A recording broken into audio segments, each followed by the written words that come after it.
Alright, here we are, Merchant's Mill Pond. James, Jason, and Papa Techie. And the trails just have a lot of standing water on it. Not making it impossible or impassable. Just knowing all that's fun. Anyways, it's gonna get down to 20 degrees tonight. So we're hoping we got enough gear to make it through the night. Lots of standing water, so we're hoping that we can get some dry logs to make a fire. But just in case, hiking in a fire log. It's James's idea. Anyway, so here's the trail, or maybe the kayak route. So I'll check in with you guys in a little bit, so I don't bust my nugget. All right, we're out here in the woods. It's about 35 degrees right now. We're taking a look at the Haven, and the title of this video is going to be Haven Hacks. The first thing I want to talk about is the Haven Hammock as a system. So, you know, my impression is that it's not a cottage vendor by any means. It's actually trying to be a, you know, a business where they're plugging and chugging, pumping out hammocks. But for the system that you get, it's very interesting. Right around $300, you get the hammock body or the tent, whatever you want to call it, the tarp, and then you also get the sleeping pad with it. So let's take a look at it here as a system. Now, one thing that's interesting about it is the tarp makes it it's just as unique as the hammock body itself. So the tarp as a system is, you know, especially if it's cold, you really don't even need to stake it out. However, you can stake it out. It does have these little toggles at the end here that you can toggle them in, as well as where you can connect the middle part of the tarp too. Now, if you're in the summer, this is going to be really hot. But hack number one is this actually acts like a winter top cover to help keep some heat in. And it does have some ventilation ports here. You can see inside there. That's a pretty cool shot. Inside there, got some ventilation ports. Hack number one is if you're in and you need some additional vent, it has these toggles at the top here that you could actually toggle this to, and it will. Let me see if I can get this in there. Hold on 1 second. Yeah, I'll just put it there for now. But then you could have that open for some additional vent. That's hack number one. Let me throw this over here. Now, this is what I got inside here. A lot of stuff. Hack number two is I went ahead and upgraded the suspension line. I got some Dutch titanium clips there to make it easier to wrap around the tree. And then, of course, I've got the Venom straps. Now, these Venom straps didn't help reduce the weight, but it has a longer wingspan. So upgrading these straps, these straps are rated for like 1,000 pounds or something. Make all the difference in the world. The second upgrade is the carabiners that come with it are heavy. Reduce your weight almost in half as far as carabiners with the Camp Nano. So that's another hack for you.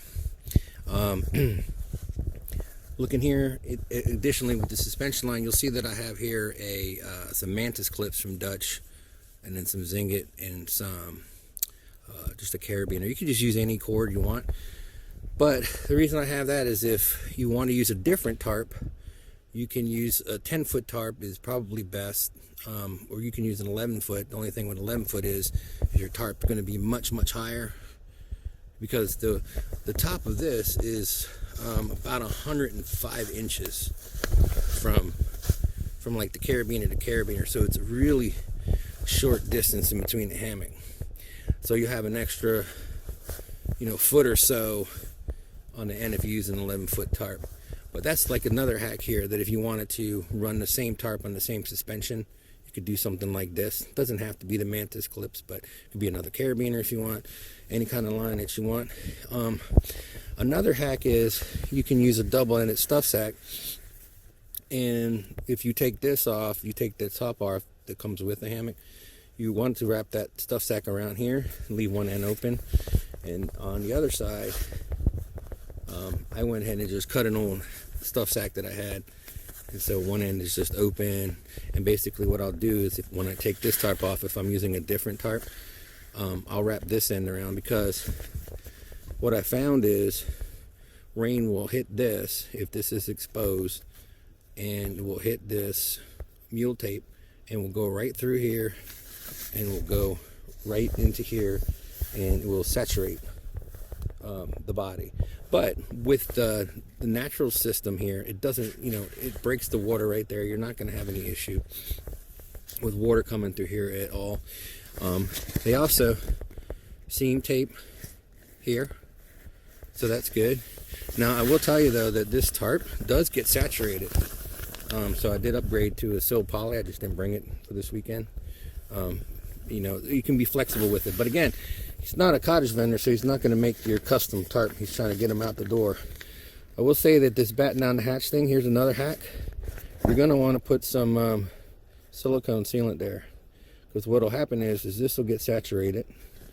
It'll soak this through. It will saturate this, and then it will soak up right here into the hammock body, and your sides will get wet. So that's another little tip for you there. Another Haven hack. And it's really nice and flexible, the system that it comes with, because you can roll this tarp up. It's got buckles and stuff to roll it up. You can see here it's got these little tie outs, so you can take the whole net off. You can tie the tarp down. It's really flexible. Another hack here is I'm running the mule tape on the outside of the net. And the reason I'm doing that is it relieves a little bit of tension that's being pulled on here. But then on the inside, I'm running just, another adjustable ridge line off of one of my old hammocks.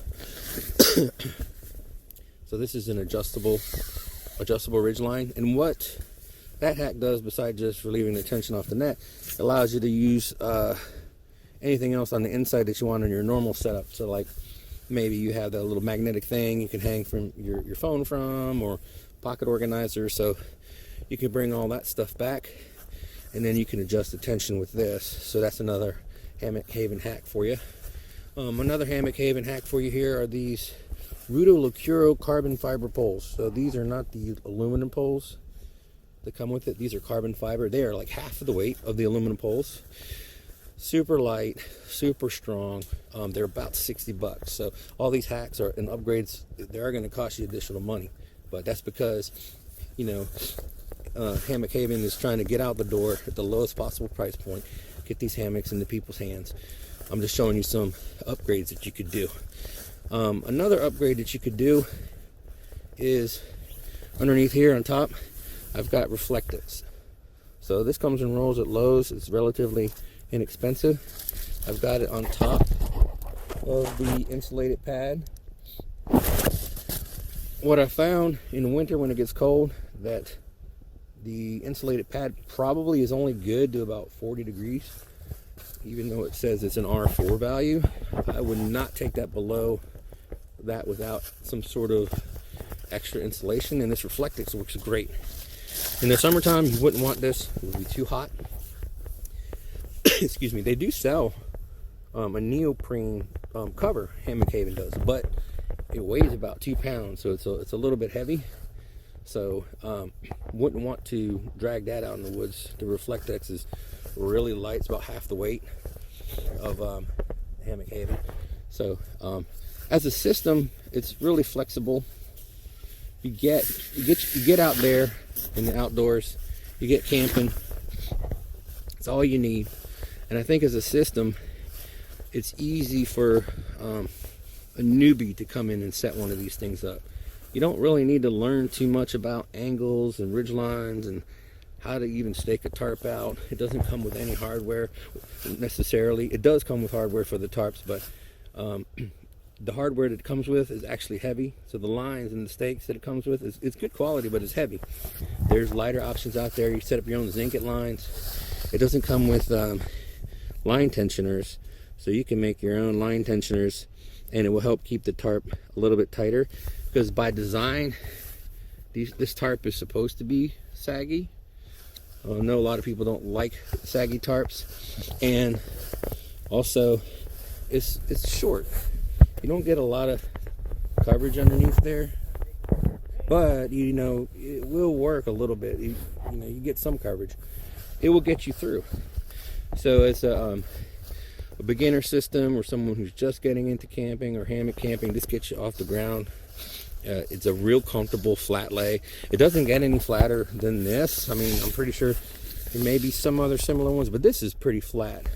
And then, so the other thing with the flat lay, just as a tip here, is this is very, very narrow. So this mule tape here is holding a lot of the suspension. So the weight is transferred comes from here, hits these bars. So these bars, there's a lot of pressure on these bars, but then the weight is distributed across here. So this is real. There's a lot of tension under here as well.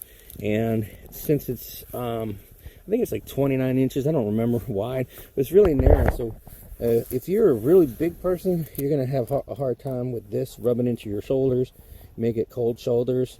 And being that it's flat, a top quilt's not gonna work.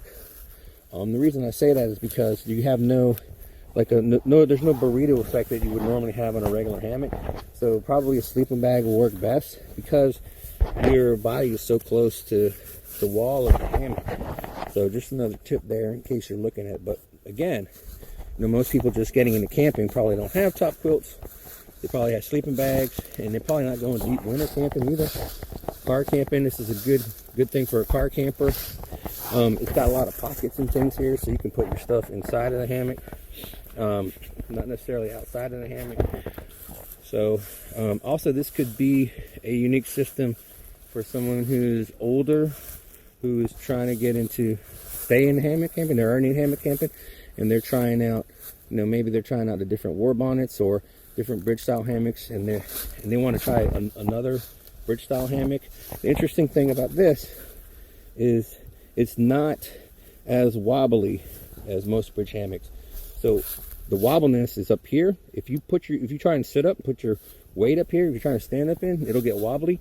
But most of the weight is distributed down into the hammock. So it doesn't swing much, and it's not wobbly at all like your typical bridge hammock. So this might be an option for you. It is heavy. I will say it is a heavy system. So if you're not into heavy, if you're an ultralighter, forget it. It's not going to be for you. Also, it's interesting because you can set it on the ground. Take these out. It is seam tape.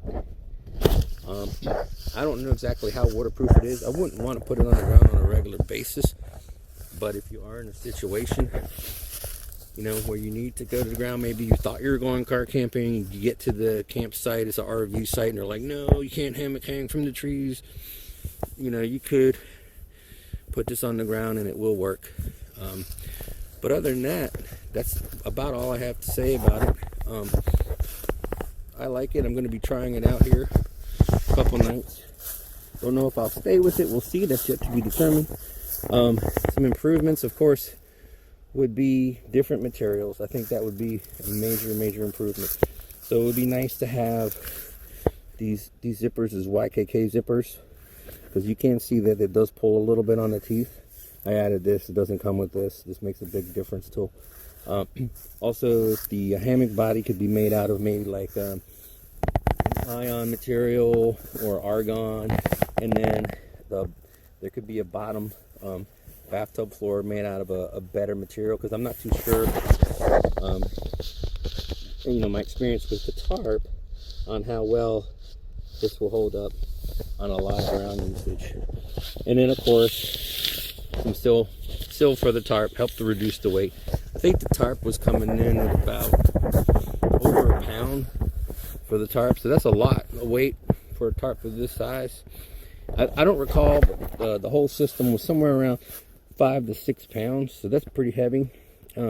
Just changing the carabiners there and the bars, these crossbars, made a huge difference in the weight. You can lose the stakes, you can lose the tie out lines, because you don't need them unless you want to have them. That'll also help you lose some weight. Using the Zinget lines, different titanium stakes will also help reduce the weight, because the lines that it comes with are, you know, they're rather heavy lines. So there are some mods that you can do to the system, but out of the box, this is sort of like how it comes. And out of the box, it's good for, like I said, the beginner camper, maybe someone who's looking to switch to a different bridge system, someone just wanting to try a different system.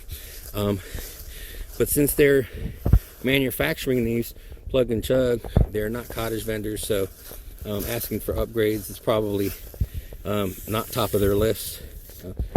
Some people don't like that the tarp is so close. They like the tarp to be higher. Like I said, you can raise it up a little bit with some rigging here, but then you risk getting your hammock saturated in some rain. If you do go with a different tarp, like a 10-foot tarp is a good size tarp for this, I would think, instead of an 11-foot. You're going to lose some of the functionality that this provides, like that you can roll it up and tie it off, batten down the hatches with it, use it as a top cover. So just like with any hammock system, there's a push and pull, you know, it's all about options. But I just want to share some of these hammock Haven hacks with y'all. Hope you have a good day. Thanks.